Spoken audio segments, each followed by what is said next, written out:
예레미야 13장 23절 말씀을 우리 함께 찾아보겠습니다. 이 말씀은 여러분들이 정말 집중해서 잘 읽으셔야 되고 표시도 해놓으시면 상당히 좋습니다. 자, 예레미야 13장 23절 말씀을 우리 다 같이 한번 읽어봅시다. 시작. 구스인이 그 피부를 표범이 그 반점을 변할 수 있느뇨 할 수 있을진데 악에 익숙한 너희도 선을 행할 수 있으리라. 이 무슨 말씀입니까? 구스인이 그 피부를 표범이 그 반점을 변할 수 있습니까? 할 수 있을진데 악에 익숙한 너희도 선을 행할 수 있으리라. 저는 이 말씀을 해석하는 사람을 단 한 번도 본 적이 없습니다. 여러분들은 이 말씀을 어떻게 해석하시겠습니까? 인간은 악한 일을 행하는 것을 절대로 멈추지 않습니다. 그리고 선한 일을 하는 것을 배우려고 하지 않습니다. 그에게 선행을 할 마음이 전혀 존재하지 않기 때문이죠. 죄인들은 구원받기를 원하지 않습니다. 어떤 이가 말합니다. 저는 구원받기를 원합니다. 그러나 우리는 구원받는다는 것이 무엇을 의미하는지 잘 모릅니다. 모든 죄인들은 지옥으로 가는 길로부터 벗어나기를 원하죠. 그런데 그것은 구원이 의미하는 바가 아닙니다. 구원받는 것은 악을 사랑하는 것부터, 그것을 추구하는 것부터, 그리고 그 안에서 살아가는 것부터 구원받음을 의미합니다. 여러분들은 그것으로부터 구원받기를 원하십니까? 여러분은 거짓으로부터 구원받기를, 내가 절대로 해서는 안 되는 욕망의 탐닉으로부터 구원받기를, 강력한 힘으로 여러분을 유혹하는 술 취함으로부터 구원받기를, 교만함으로부터, 탐욕으로부터 구원받기를 원하십니까? 대부분의 사람들은 구원을 바라는 마음조차 갖고 있지 못해요. 그들이 짓는 죄악 속에는 달콤한 유혹들이 있거든요. 그리고 많이 무례해요. 우리는 그것을 마시기를 원해요. 자주는 아니더라도 가끔씩 아주 은밀히 그 죄의 달콤함을 맛보려고 해요.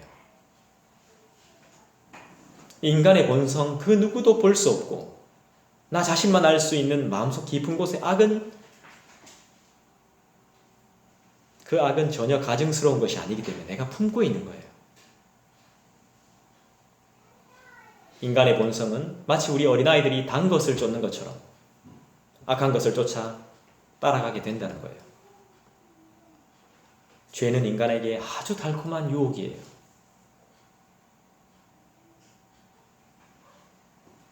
예레미야 13장 23절 말씀은 성경을 그대로 받아들이고 그대로 해석하게 되면, 이거는 문자 그대로 해석하게 되면 해석이 안 돼요.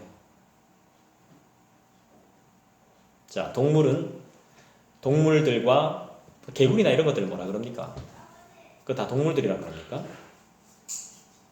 얘들은 인간하고 달라서 보호색을 발할 수 있습니다. 나무로 들어가면 갈색빛이 나게끔 색을 바꿉니다. 몸의 색을. 색을 바꿀 뿐이지 본질을 바꾸지는 못합니다. 자, 구스인이라고 하면 어떤 사람일까요? 흑인입니다. 흑인. 흑인의 피부를 백인으로 바꿀 수 있습니까? 자, 표범. 자기 무늬를 바꿀 수 있어요? 보호색은 만들 수 있겠죠. 보호색은. 보호색 만들 수 있는 것 때문에 어떤 사람들은, 자유주의 신학자들은 바꿀 수 있다고 말해요. 아니에요. 그렇지 않아요. 그래서 이건 우리가 어떻게 해석해야 되냐면 한 문장만 딱 제대로 해석하면 돼요. 13장 23절에 할 수 있을진데, 이걸 어떻게 해석하느냐? 할 수 있다면으로 해석해야 돼요. 자, 구스인이 그 피부를, 표범이 그 반점을 변할 수 있느냐? 할 수 있다면 너희도 선을 행할 수 있느니라. 할 수 있다면.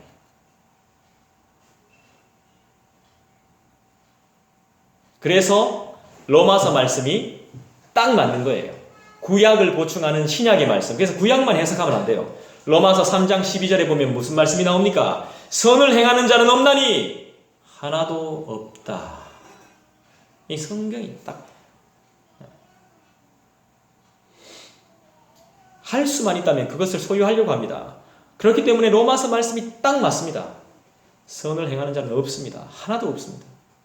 할 수가 없습니다. 우리는.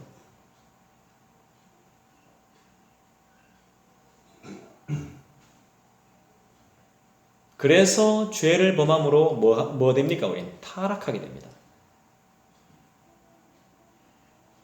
인간이 창조함을 받은 본래의 상태는 죄가 없었죠. 원래 창조함을 받았을 땐 죄가 없었습니다. 죄라는 것도 몰랐겠죠. 인간은 지식과 의와 거룩함에 있어서 하나님의 형상을 따라 만들어졌거든요. 그래서 아주 존귀한 존재들입니다. 그래서 그때로 회복돼야 됩니다. 생각 자체가 다른 그 상태. 그런데 아담은 선을 행할 능력이 있음에도 불구하고 순종하지 못해서 죄를 범하게 되죠. 그 복을 지켜내지 못하고 타락하게 되었습니다. 아담의 타락으로 그 후손인 모든 인류는 비참한 상태에 빠지게 돼요. 그래서 오직 그리스도를 통한 구원만이 유일한 소망이 되었다는 거예요. 생명의 언약을 지키지 못하니까 뭐가 필요한 거예요? 은혜의 언약이 왔다는 거예요. 예수님을 하나님의 아들이라고 부르는 것도 당연하지만 둘째 사람이라고 부르기도 하죠. 매우 합당하죠. 예수님은 하나님이시면서 또한 완전한 인간이죠. 예수님은 둘째 사람이고 새 인류의 또 마지막 아담이죠. 아담과 대조해서 서 계신 분. 무슨 말인지 알겠습니까? 아담은 하나님의 언약을 지킵니까? 어깁니까? 말씀해 보십시오. 하나님의 언약을 어기죠. 근데 예수님은 지킵니다. 예수님은 완전한 신이자, 분명히 이야기했습니다. 두 가지 속성, 완전한 사람입니다. 우리와 똑같습니다. 그런데 이분은 언약을 지켜요. 이 대조되어 있어요. 또 예수님이 우리에게 뭘 보여주셨습니까? 마귀의 계략을 이길 수 있다는 걸 직접 보여주셨습니다. 사람도 능히 마귀의 시험을 이기고 승리의 삶을 살 수 있다는 것을 직접 예수님께서 보여주셨어요. 그런데도 모든 사람은 다 죄로 인해서 시험에 지고 타락하게 되는 겁니다. 이유는 간단합니다. 하나님의 말씀을 어기고 불순종했기 때문입니다. 이건 좋게 이야기한 겁니다. 나쁘게 이야기하면 하나님의 말씀 자체를 모르는 겁니다. 우리 기독교인들은 너무 허술한 겁니다. 예수 많이 이야기하는 거 좋은데 그 예수가 뭡니까 도대체? 설교 시간에 예수만 이야기하면 구원이 있는 겁니까? 그분이 뭘 하셨는지를 알아야죠.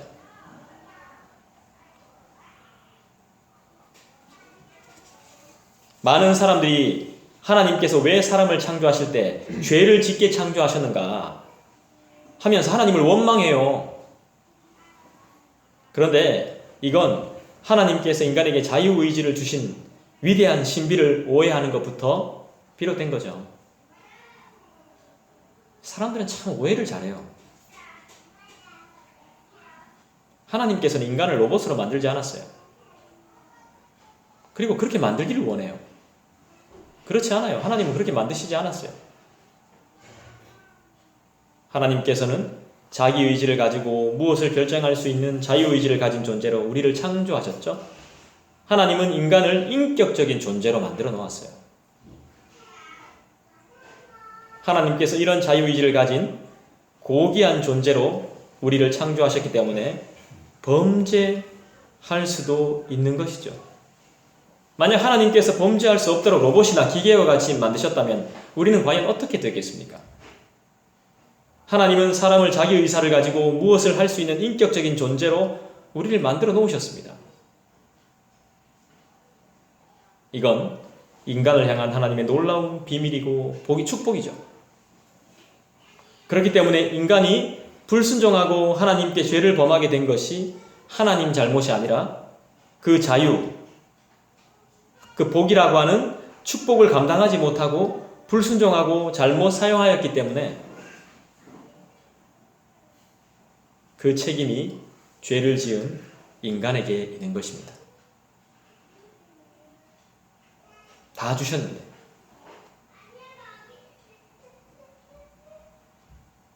하나님께서 그렇게 만드셨기 때문에 우리가 범죄할 수밖에 없다고 말해서는 안 되죠. 예수 그리스도께서는 완전한 인간으로서 결코 하나님의 말씀을 어기지 않았습니다. 인간의 모습으로 하나님의 말씀을 어기지 않았습니다. 배가 고팠을 텐데도, 굉장히 피곤하셨을 텐데도, 굉장히 귀찮고 짜증날 수 있는 상황인데도 하나님의 말씀을 하나도 어기지 않았습니다.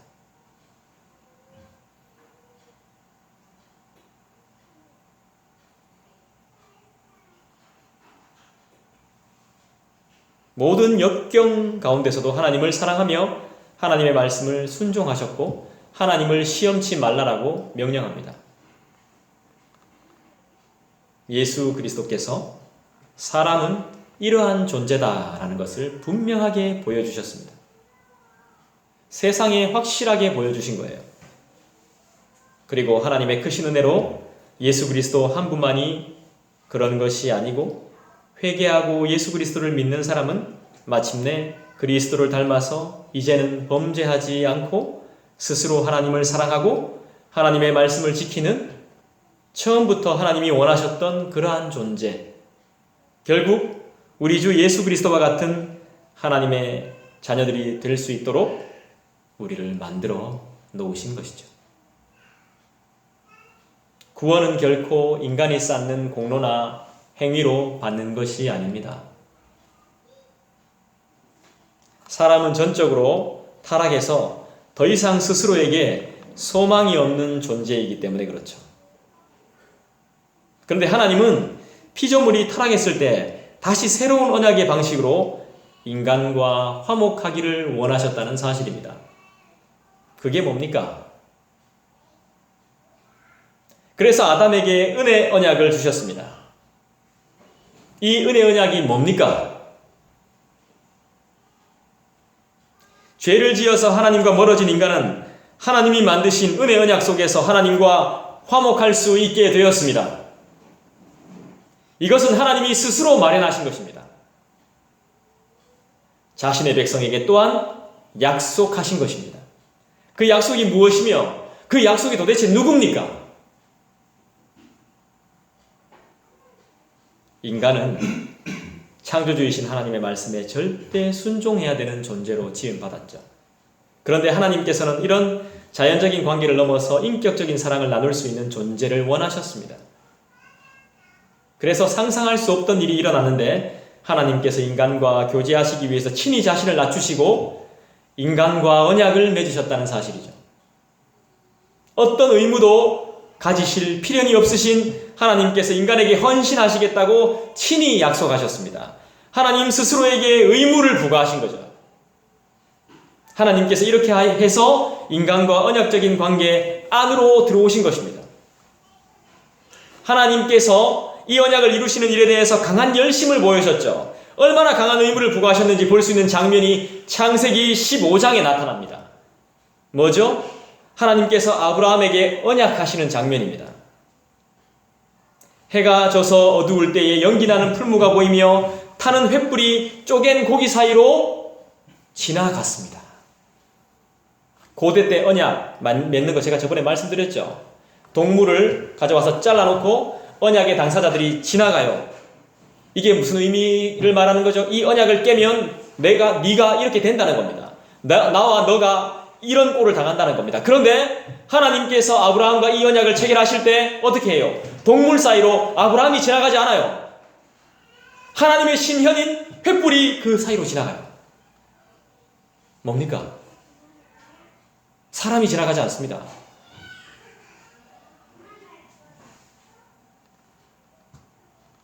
이건 하나님께서 이 언약의 성취에 하나님의 목숨, 하나님 존재 자기 자체를 거는 겁니다. 이루시겠다는 겁니다. 내가 너희를 언약의 백성으로 삼겠다는 것입니다.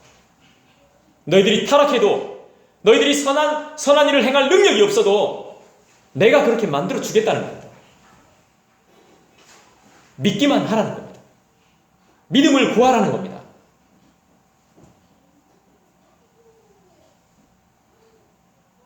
하나님께서는 무한한 본질적인 차이를 극복하고 인간과 사랑을 나누러 오시는 하나님이시기 때문에 하나님이 우리와 함께 계신다. 즉 임마누엘을 고백할 수 있는 것이죠. 우리 교회가 좋은 교회가 되려면 여러분 한 사람 한 사람이 다 좋은 사람이어야 됩니다. 그러면 우리 교회는 좋은 교회가 됩니다. 믿음이 좋은 교회가 되려면 여러분들의 믿음이 좋아야 됩니다. 기준이 말씀이 돼야 됩니다. 그러면 우리 교회는 좋은 교회가 됩니다.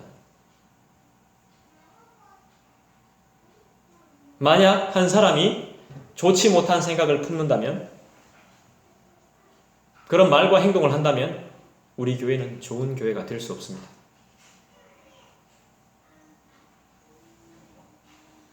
오늘 말씀을 통해서 하나님이 어떤 분이신가를, 하나님과 나와의 언약이 어떤 언약인가를, 그 가운데 중재하시는 분이 누구신가를, 그 은혜가 누군가를 분명히 알았다면 내 자신을 다시 한번 돌아봐야 됩니다.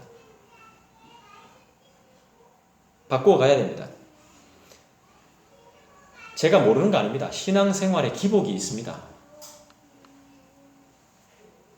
환경에 따라 마음이 달라지기도 합니다. 상황에 따라. 환경과 처지에 영향을 받기 때문이겠죠? 주님을 믿는 그 거룩함으로 그 환경과 상황과 처지를 뛰어넘는 기쁨을 맛보시기를 부탁합니다. 우리 주님은 분명히 말씀하셨습니다. 불안하면 종이를 찢는 자에게 많은 사람들은 이렇게 말합니다. 상담하러 가면 종이 막 찢어요. 불안하니까 종이를 찢는다고 말합니다. 아, 옛날에 무슨 상처가 있으세요? 과거에 안 좋은 일이 있으셨어요? 있었죠. 환경이 안 좋았죠. 그래서 종이를 찢죠. 아, 그래요? 치료받아야 되겠네요. 약을 드리겠습니다. 또 딴 데도 갑니다. 치료가 안 되니까. 옛날에 뭐 아픔이 있으셨어요? 근데 우리 하나님 뭐라 말씀하십니까? 종이 찢지 마! 이렇게 말씀하시는 거죠. 그 죄 짓지 마! 그렇게 살지 마! 분명하게 말씀하십니다. 종을 통해서, 또 우리가 보고 있는 성경을 통해서. 여러분이 이 시간에 선포되어지는 말씀을 여러분의 말씀으로 받지 않으면 여러분의 영이 죽습니다. 결국은 육이 죽는 게 아니라 영이 죽는 겁니다. 불순종은 내 안에 있는 내가 죽는 겁니다. 정말로 이번 한 주간은 하나님이 주시는 그 거룩함을 사모함으로 내 믿음을 다시 한번 점검하며 내 처지와 상황과 환경을 뛰어넘어 살아계신 하나님이 우리와 함께 하신다는 임마누엘을 경험하는 저와 여러분 되시기를 주님의 이름으로 한 번 더 간절히 부탁드리며 축원드립니다. 기도하겠습니다. 주님, 우리를 순전하게 순수하게 창조하시고 우리에게 약속을 주셨음을 감사합니다. 우리가 선함을 행할 수 있는 실력을 주시고 그런 능력을 주시기를 간절히 소원합니다. 상실해버렸던 많은 마음들, 잊어버렸던 많은 은혜들을 다시 한번 기억하게 하셔서 주님만, 말 그대로 주님만 바라보고 우리가 찬송했던 것처럼 이전에 좋던 것, 이제는 값없다는 사실을 기억하며 오직 주님만이 나의 모든 것이 되시고 말씀을 지키지 않은 삶이 불쌍하고 죄가 많았던 삶이었던 것을 기억하며 주님께로 나와 다시 한번 하나님의 놀라우신 은혜를 경험하는 복된 삶이 될 수 있도록 이번 한 주간도 우리를 지켜주시기를 간절히 소원합니다. 거룩하신 예수님의 이름으로 간절히 기도드립니다. 아멘.